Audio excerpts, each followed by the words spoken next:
Alhamdulillah hari ini saya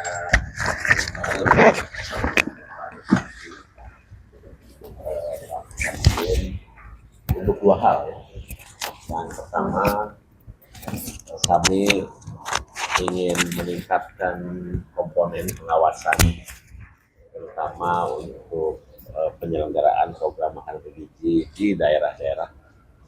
Seperti diketahui bahwa 93% anggaran Badan Gizi Nasional disalurkan untuk bantuan pemerintah makan bergizi, dan itu langsung disalurkan dari KPPN melalui Kecamatan ke SPPG di seluruh Indonesia, yang hari ini sudah ada 25.570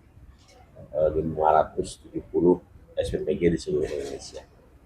Dan setiap SPPG rata-rata di Jawa, di Sumatera itu menerima uang per bulan 1 miliar. Kecuali untuk daerah-daerah yang dengan kemahalan tinggi seperti Papua, daerah-daerah timur yang bisa di atas itu. Nah, karena uang itu banyak mengalir di bawah, Badan Gizi Nasional sudah memiliki komponen pengawasan, yaitu Deputi Pemantauan dan Pengawasan, dan kita juga sudah bekerjasama dengan BPKP untuk mengaudit seluruh pengeluaran yang ada, dan kita juga membuka diri untuk masyarakat secara terbuka memantau seluruh proses yang ada di SPPG.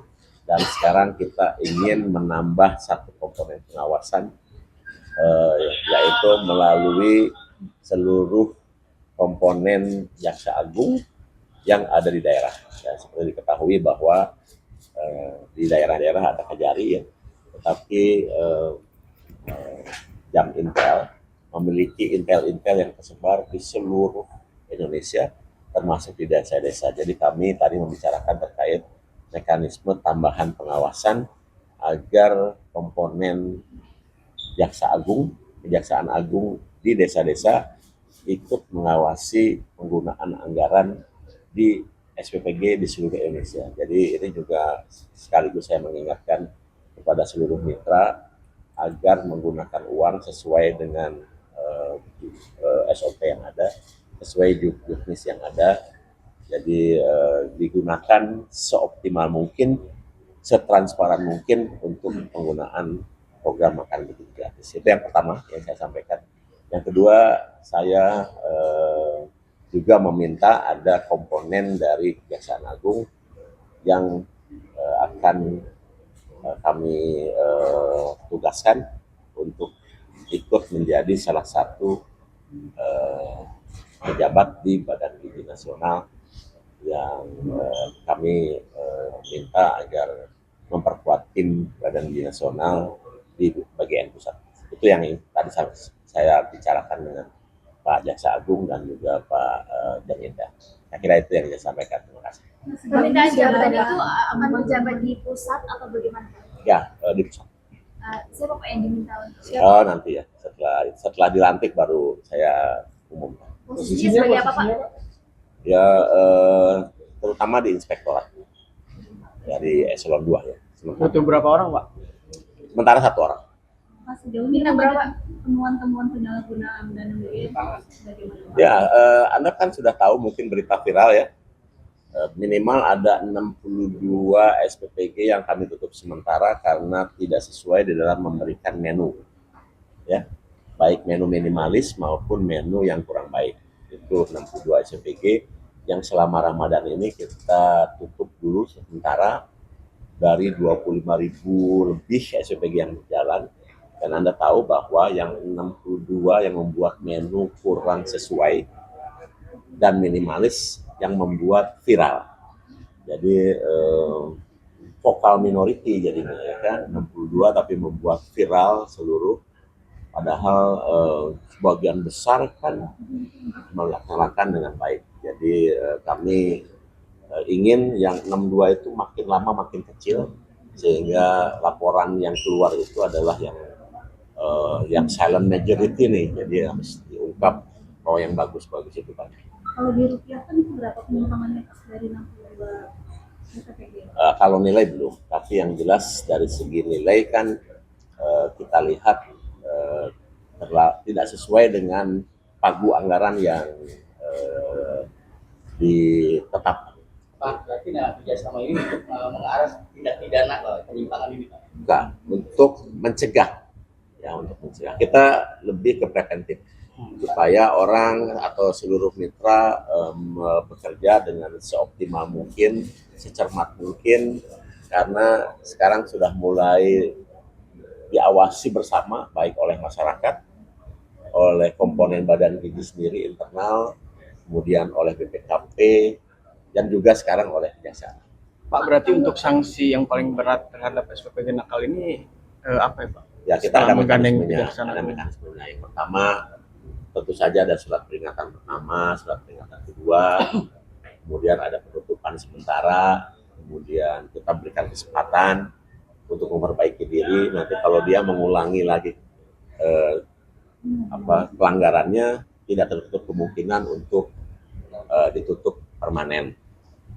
Tapi kalau kan Pak, tapi dibawa ke jalur pidana, hukum nggak sih Pak kalau misalnya ada temuan pengelolaan anggaran dan lain sebagainya, kan udah kerjasama sama Kejagung Pak? Ya, jadi gini, kalau memang ada penyimpangan penyalahgunaan anggaran dan dibuktikan secara hukum, tidak tertutup kemungkinan. nah, Tapi untuk sementara nih kita lebih banyak ke arah pembinaan agar seluruh yang terlibat ini bekerja dengan sebaik-baiknya, bekerja seoptimal mungkin, bekerja seefektif mungkin, menggunakan rupiah yang diterima dan dapat dipertanggungjawabkan sebaik-baiknya. Berarti sejauh ini masih ditutup sementara saja ya Pak sanksi? Ya, untuk yang 62 tutup sementara karena yang menu, sementara yang lain karena belum punya IPAL, belum mendaftar SLAS, juga jumlahnya lebih besar, dan itu kita tutup sementara sampai dia menyelesaikan semua proses. Terima kasih ya. Pak, kalau sudah menggali Kejagung kawasan, berarti yang kalau yang sekarang lebih ke spesifik ke Kejagung. Ya, lebih intens. Dari awal kita sudah bekerja sama, cuma sekarang lebih intens, terutama untuk pengawasan di seluruh SPPG di seluruh Indonesia. Jadi kita akan mendapat laporan lebih sering, dan kita sedang mengkonekkan digitalisasi antara BGN dan Kejaksaan Agung sehingga laporannya real time. Pak, kalau Pada untuk, soal- kalau untuk masyarakat akan melaporkan temuan-temuan kan selama ini kan kayak temuan-temuan itu untuk melaporkannya kemana yang terdekat Pak? Ya, Sama kami sudah memiliki laporan pengaduan yang disebut dengan Sahabat Gizi 127 ya, dan itu 24 jam dilayani baik melalui telepon, WA maupun email, dan pasti ditindaklanjuti. Pak, itu berapa lama laporan itu akan ditindaklanjuti paling lama gitu Pak? Karena ada laporan dari orang tua yang pernah mengadu juga, tapi katanya belum direspon juga gitu. Ya, dan tergantung belum ditangani. masalahnya. Harusnya dalam waktu singkat sudah bisa dilakukan, karena saya ada punya flowchart-nya yang bisa nanti saya bagikan lewat Bu Ida ya, bagaimana prosedur pengaduan dan tanggapannya. Pak. Jadi, Menurut saya Pak, udah. izin tanya terkait dengan wacana efisiensi anggaran Pak, untuk dari BGN sendiri apakah juga dilibatkan dalam obrolannya Pak? Ya, tentu saja. Kemarin kami ikut rapat di dalam harmonisasi anggaran, menyikapi mekanisme atau fenomena yang berkembang di global ya, terutama terkait dengan energi dan efeknya terhadap ekonomi Indonesia, dan kita sedang melakukan juga hitungan-hitungan agar kita bisa ikut berkontribusi di dalam menyikapi krisis yang ada. Berarti meskipun memang tidak ada arahan untuk anggaran MBG kena, tapi dari BGN sendiri mau ada optimalisasi gitu Pak? Tentu saja kita harus ikut memiliki sense of crisis, dan kami sedang melakukan hal-hal yang memungkinkan pengguna anggaran lebih efisien. Contohnya apa saja mungkin Pak? bisa dijabarkan sedikit contoh optimalisasi anggaran yang dilakukan, apakah tidak menambah SPPG atau seperti apa Pak?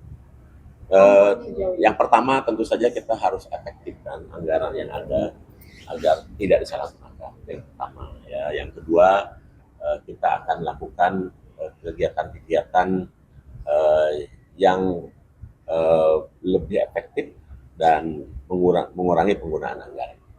Dan kemudian ada beberapa hal yang kami masih kaji yang memungkinkan, contoh ya, PGN memiliki pagu anggaran 268 triliun dengan dana standby 67 triliun, dan yang langkah yang pertama yang kita sedang lakukan, kita optimalkan 268 dan coba kita tidak hitung yang standby. Jadi kita akan efektifkan yang 268. Nah, dari 268 yang kita peroleh tersebut, kita juga sedang hitung berapa nanti maksimal yang bisa kita gunakan. Nanti setelah kita hitung, setelah kita laksanakan dengan beberapa hal yang perlu dilakukan terkait dengan efisiensi, nanti akan saya sampaikan. Pak, kalau MBG Lebaran ini gimana Pak? Apakah tetap disalurkan apa gimana Pak? Ya, jadi gini, untuk yang Idul Fitri ya perlu saya sampaikan bahwa untuk anak sekolah penyaluran terakhir tanggal 13 Maret kemarin. Nah, kemudian untuk ibu hamil, ibu menyusui anak balita terakhir hari ini. Setelah itu kita akan merayakan Idul Fitri dan program makan bergizi akan kembali operasional tanggal 31 Maret. Itu ada hitung-hitungan menghemat berapa anggarannya sih Pak? Tentu saja. Ya, Berapa? Itu kurang lebih sekitar 5 triliun ya. Dihemat dengan seperti itu. Pak, tapi kalau ada dibahas soal ada beberapa mitra yang dilaporkan terjadi Belum sampai sejauh itu. Kami ini melakukan langkah-langkah preventif ya, bukan ingin melaporkan mitra, tetapi berusaha supaya mitra bekerja sewaspada mungkin, seoptimal mungkin, setransparan mungkin dalam penggunaan anggaran. Pak, tapi kalau ada SPPG yang tidak membagikan untuk paket lebaran ini gimana Pak? Soalnya kemarin temuan ada salah satu sekolah di Jakarta yang nggak membagikan Pak sampai sekarang. Ya gini, kami sudah membuat tulis dan edaran, nanti yang tidak melaksanakan sesuai dengan apa yang kami bagikan, sama seperti yang lain tadi yang tidak sesuai, pasti kita akan berikan sementara.